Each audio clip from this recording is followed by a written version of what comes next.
Hello, another viewer request video from Discord, which you can join by going into the descriptions link. The question is, how much to plan for? For example, how far ahead ought one plan for? Also, how to plan correctly in general. How much time effort should be spent on planning slash thinking versus actually doing?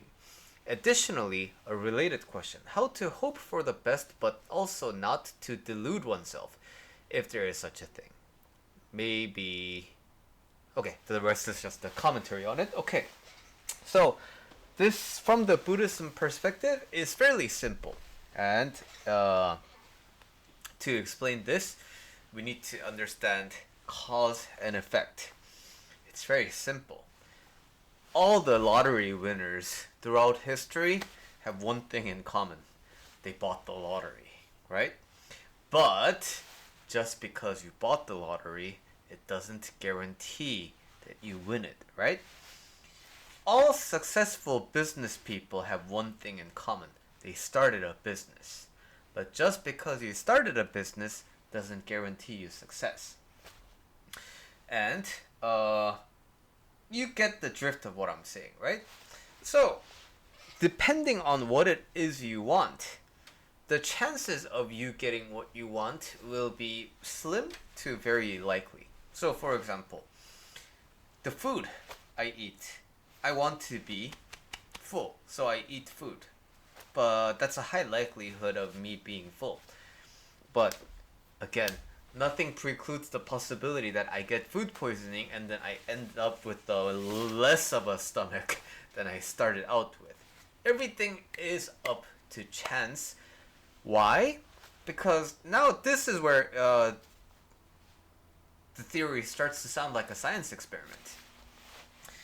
So you know how in physics they always assume that there's no air resistance in the parabolic kind of simulations, and in math problems and physics problems, you always assume that there is no extra forces at play. So, for example, when you're like calculating the angular slope of like a gravity and blah blah blah, gosh, reminds me of like physics. But you assume that there's no other forces at play because you're interested in problem solving with a lot of fixed variables, right? So, if you are the only lottery player, then you win the lottery, right? If the world, the universe contains in isolation the thing that you are thinking about, then it's a guarantee. But because the world is an interconnected mesh, just because you do something, it's not isolated. So, theoretically, 45 degrees throwing of a football is supposed to give me the maximum distance. But because of gravity, with like in condition with the air and the wind and resistance and how perfect the throw is, I don't even know how to play American football. So these things will factor in, right? But because of science, when I try to throw at 45 degrees, I'm likely to have a little bit more success than if I try to throw at I don't know, 60 degrees or 15 degrees, right? So, the thing I can do in my life is really simple. What results do I want? And the word result is tossed around in coaching, in the coaching world a lot. But it ultimately comes down to you want something, right? And that thing that you want, it can be a tangible thing. It can be like a PlayStation 5. It can be Street Fighter 6. And it can be a dog that you rescue from the shelter. Please adopt, don't shop. Or it can be a new gaming PC. It can be a coaching, contract with your favorite life coach. So these are all things that you can want in your life as a result of something. Moreover, you may want a better job that pays better and that gives you all the insurance and everything. You may also want freedom from your family. You don't want to care about your family anymore.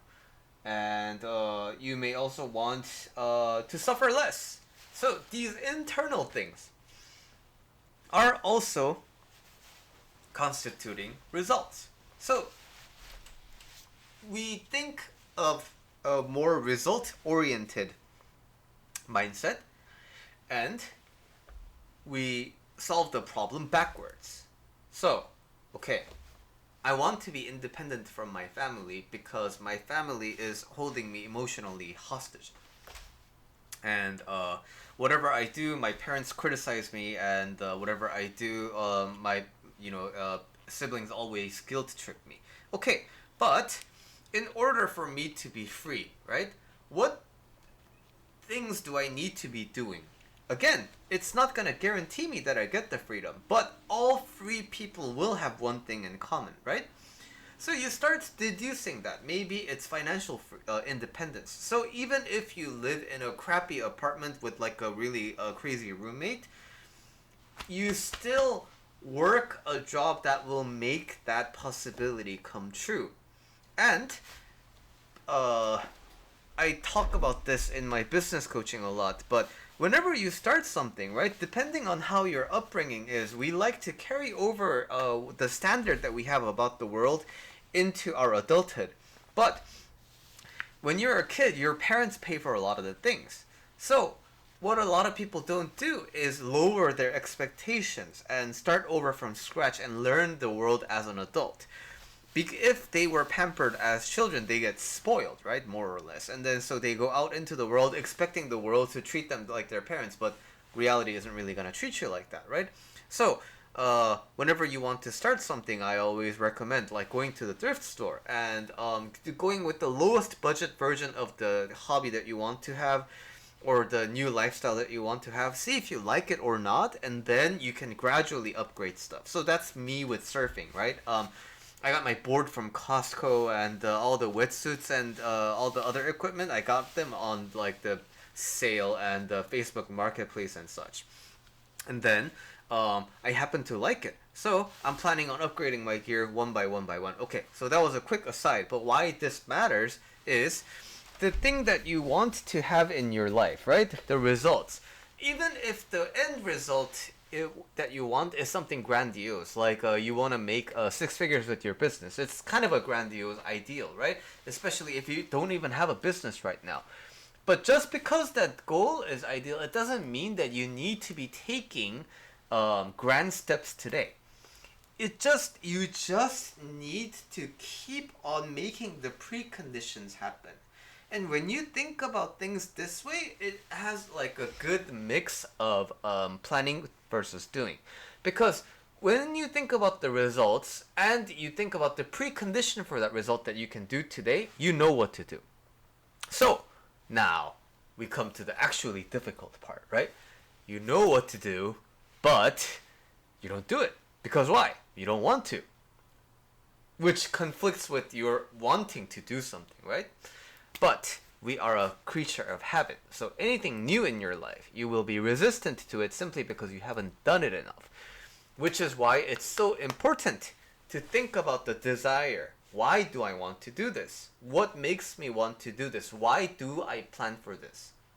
Is it because of expectations? Is it because other people tell me to do something? Those are going to be weak motivators, right? Big motivators that drive you to action even when people don't ask you to do it is all going to be generated from here. So when you connect to that, and again, you look for the smallest things that you can do today, and you make that a habit, then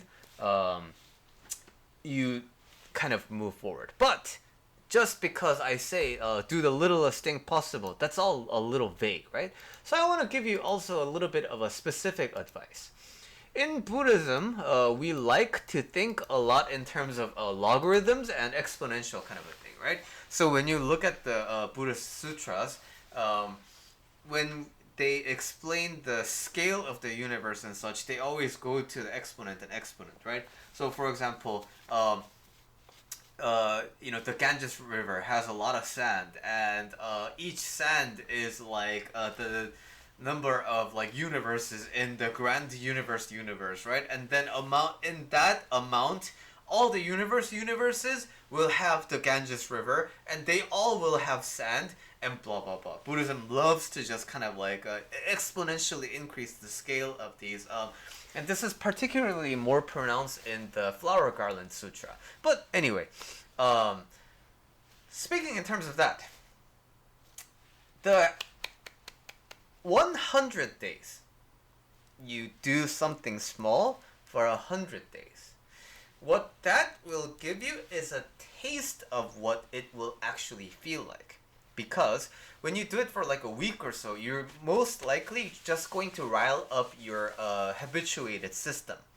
You're just gonna trigger your like comfort zone, and you won't want to do it. Because why? You're used to not doing things.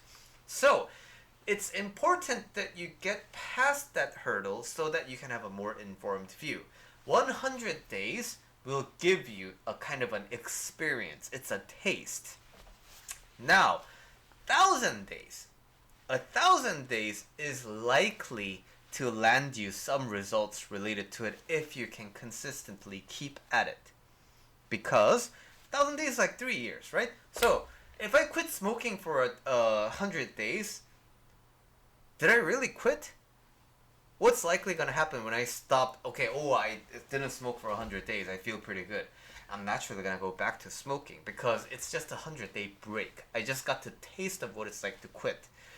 But if I quit for 3 years, then it's actually going to be not smoking that's the new habit, right? And so, 1,000 days, around 3 years, is a good metric to keep for, hey, I really did this. And now, 10,000 days, which is a fairly long amount of time, right? 10,000 days is likely going to give you a world impact based on what you did, right? So that's the standard that in which we're talking about, but I'm not trying to overwhelm you, right? So initially, go for 100 days of consistent action. And then, when this topic is raised, right, then people start to be really anal about the number of days. And so like, I have this many days to go, and they're counting down the number of days. But it's less about the exact number. It's more about the feel, right? And if you're gonna try and do it 100 days, right, you can do it like, oh man, I don't really want to do it, but Billy said try and do it. So you could do it in that kind of a begrudging, kind of an obligated way, but also, you're doing this for you, right? No one's really asking you to do this outside of me, but I'm speaking on your behalf, right?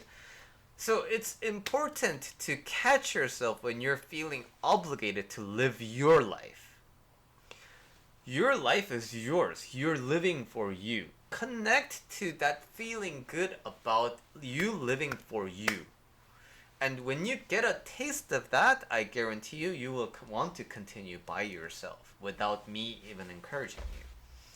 Okay, so that's my somewhat of a long answer into planning things.